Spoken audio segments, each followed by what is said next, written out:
Good morning, everybody. I've just woken up, and what better way to celebrate this wonderful morning by reviewing a terrible movie. What movie am I reviewing today? Ah yes, Nightmare City, a film that finds its wings by seeming so utterly terrible that it's awesome.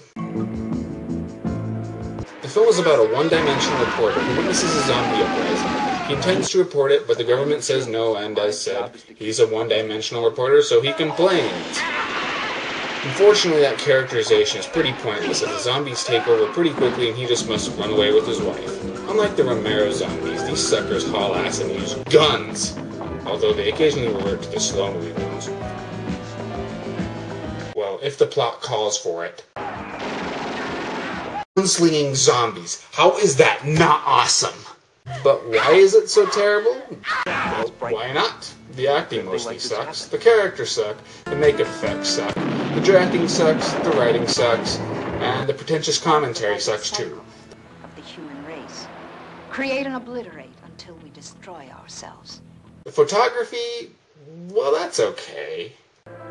There is an epic sense of isolation, which is pretty cool, but it is not enough to make the movie good, or even passable.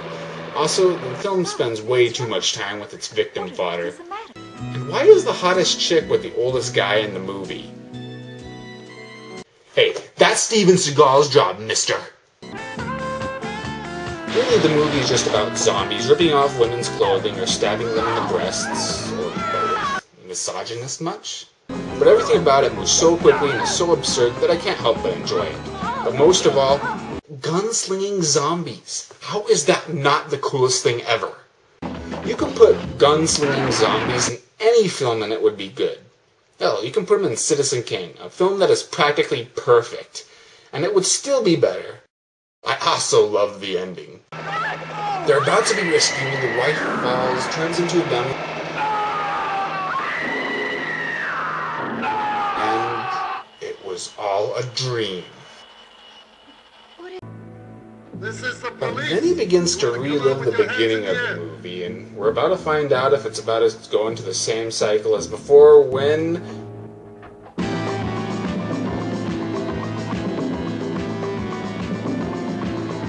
Get it? Nightmare City. Nightmare City! It practically gives away its ending in the title, but somehow I didn't see it coming. Wow, that's actually really cool. I really like that. And on that note, my name is MartialHorror, and my motto is if you're going to have cinematic diarrhea, then... Wait, what? That isn't what I'm supposed to review? Well, what am I supposed to review?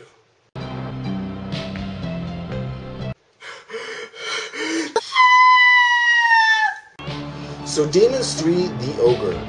Yay, a film directed by Lamberto Bava and scripted by Dardano Sacchetti. While I may have sounded like I hated Lamberto in my review of Shock, I really don't. His movies like A Blade in the Dark and Macabre are two very intriguing films. But what the man is most remembered for is Demons, and Demons 2. They're both bad films, but we love them because they represent what makes Italian splatter films so fun. Style, atmosphere, and gallons of blood and guts. So even though this is obviously an in-name only sequel, maybe it will be good. Let's go ahead and check it out. Okay, we start off pretty decent. The girl isn't too annoying, the photography is nice and atmospheric. Hell, the score is catchy and the interiors look great. You know what? Lamberto is doing a very good job with this. There is actually some suspense here. So why am I having so many doubts? Oh, dream sequence. Yay. Oh, but monsters don't exist. It was only a dream. We create monsters. In our minds. They don't exist. 3 kilometers. So the little girl grows up into a famous horror author with a family of her own. And there should be a little town. She's vacationing in Italy.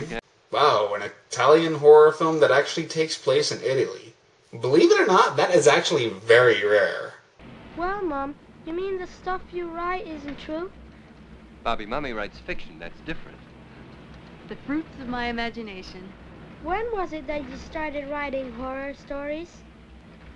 Well, in college. But even when I was your age, I used to dream up the most terrible stories.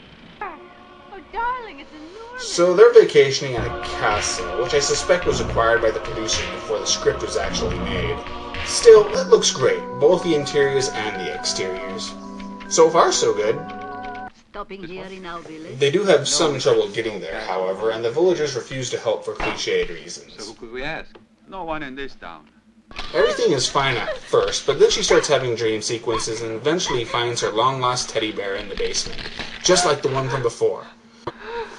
She begins to suspect that the ogre that she dreamed about before is after her again. Naturally, the husband is skeptical. This is reminding me a bit too much of Shock, which reminded me of just about every single movie of this kind ever made. You don't believe me. Seriously, it's a tired convention, but it's understandable. My problem is that for the next hour or so, that's all you really get. Don't you think it's better to The say wife it looks like suspects, yours? the husband doubts, the wife is like, I'm not crazy! The husband is like, I didn't say you were, dear. I'm far too much of a pussy to say that. It's odd though because it happens so suddenly at times. Are you trying to tell me it's all in my mind? No, I'm not trying to tell you that. One minute they're happy, the next they're fighting. What is the damn One scene actually escalates to physical violence, the next they're happy again. But listen, where's your sister? Oh, we can use a victim right now. Of course. I'll call her. You know, it's been an hour and nobody's died yet. Yes. Yeah, here we go. We finally get to see what makes Lamberto so famous. Bring on the gore. Yes! Yes!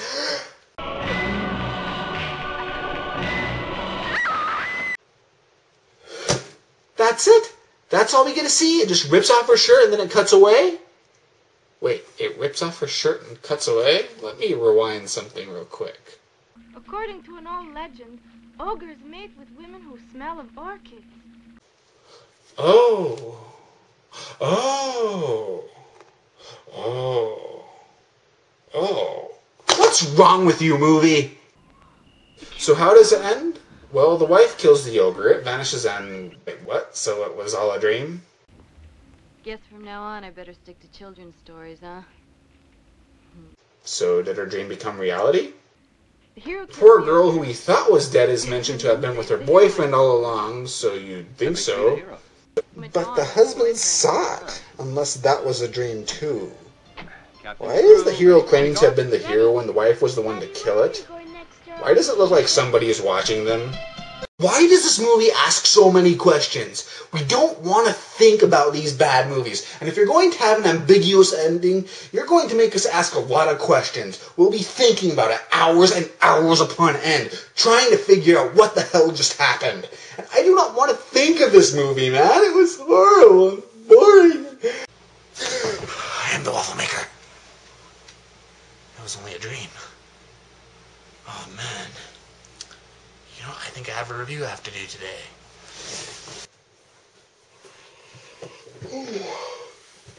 Good morning, everybody. He's a one-dimensional reporter, so he can, although they occasionally revert to the slow movie ones.